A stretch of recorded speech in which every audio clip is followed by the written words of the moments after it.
Hare Krishna, Radhe Radhe. I hope all of you are doing well. Today I'm back with another episode of shloka number 9. कल हमने ये discuss किया था कि कैसे दुर्योधन द्रोणाचार्य से कह रहे हैं कि उनके टीम में कौन कौन है. जैसे उन्होंने कुछ कुछ नाम बताए, जैसे अश्वत्थामा, कृपाचार्य, फिर उसके बाद कर्ण, ऐसे कुछ कुछ बड़े बड़े योद्धाओं के नाम बताए. अब हम जाने वाले हैं नेक्स्ट श्लोक में.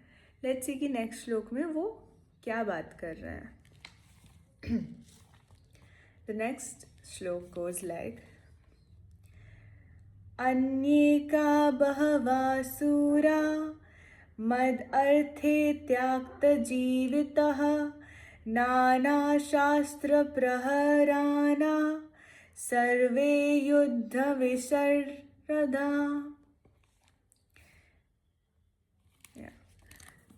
तो इसका मतलब है कि ऐसे अन्य अनेक वीर भी हैं जो मेरे लिए अपना जीवन त्याग करने के लिए उद्यत हैं.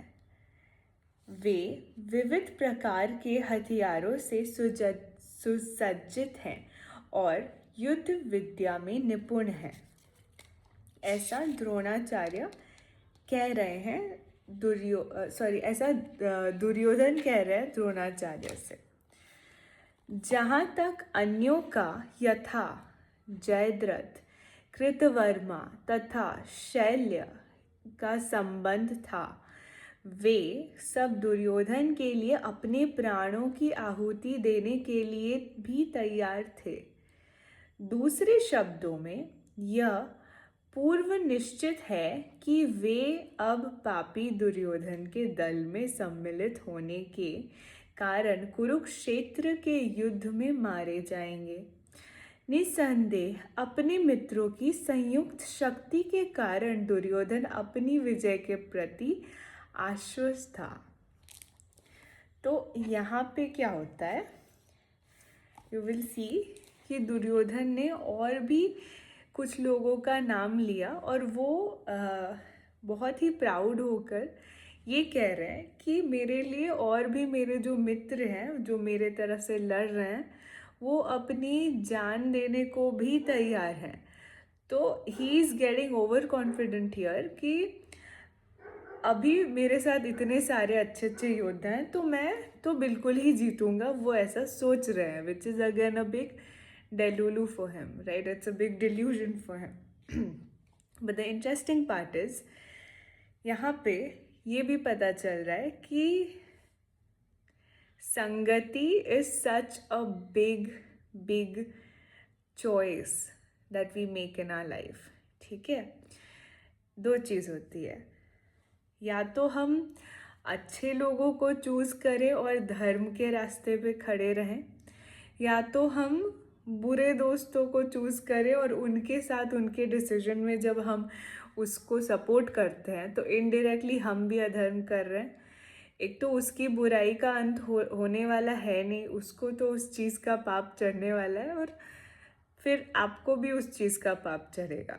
सो be a little wise about it.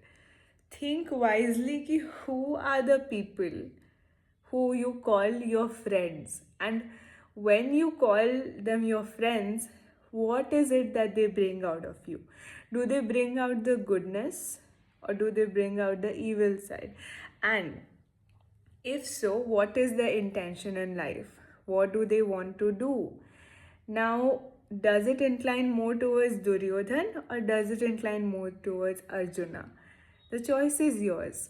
So the interesting part is, यहाँ से हमें ये सीखने को मिलता है कि हम सबके पास एक चॉइस होती है हमेशा सही और गलत के बीच में चूज़ करने की.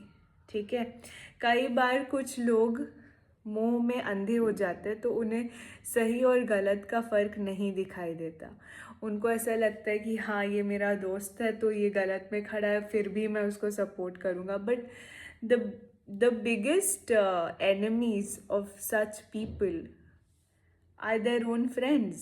क्योंकि अगर कोई गलत कर रहा तो एक दोस्त के लिए आपका नाता ये होता है कि आप उनको सही रास्ता दिखाओ और सही रास्ते में लेकर आओ। ये नहीं कि उसको उसकी गलती में सपोर्ट करो या वैलिडेट करो, तभी आप एक अच्छे दोस्त कहलाने के लायक होगे। और दूसरी चीज़ ये है कि जब आप ऑनेस्टली अपने दोस्त को वो मिरर दिखाते हो कि ये सही है, ये गलत है, and I will support you if you are going in the right path, not irrespective of anything, because आपको अपने कर्म का भी ध्यान रखना है। किसी के लिए अपने कर्म को खराब करने की ज़रूरत नहीं। So this is what we are learning आज के डिसीजंस।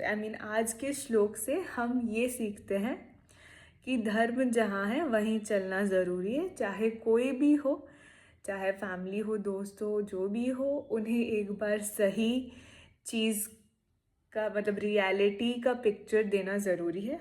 और अगर फिर भी वो गलत रास्ते में चलना चाहते हैं, फिर all you can do is pray for them and move aside, walk in the path of truth always, even if it means walking alone. It does not matter. Because at the end, your karmas are being recorded. Sri Krishna, God, is watching over you. So even if you say you're alone, no one's watching, no one will know, God will know, your conscience will know. So always remember that what you choose is also going to choose you tomorrow. So if you choose dharma today, as in if you choose righteousness today, tomorrow it's also going to choose you. So it will come back in tenfold and in a better way, because no good action, no good deed goes in waste. All right, so enough for today. I hope all of you could learn from it. आप सबको कुछ अच्छे अच्छे lesson सीखने को मिले, and मैं वापस से कल आऊँगी जब हम नेक्स्ट श्लोक डिस्कस करेंगे, विच इज़ श्लोक नंबर 10, और वहाँ हम देखेंगे कि श्लोक नंबर 10 में क्या डिस्कस किया गया है। तब तक stay tuned, subscribe to my channel, share with your loved ones, जिनको भी आप आगे बढ़ते देखना चाहते हो, share it with them. Also it will mean a lot to me if you really help me spread this knowledge with other people. So yes, thank you. Until then, stay happy. Radhe Radhe, Hare Krishna.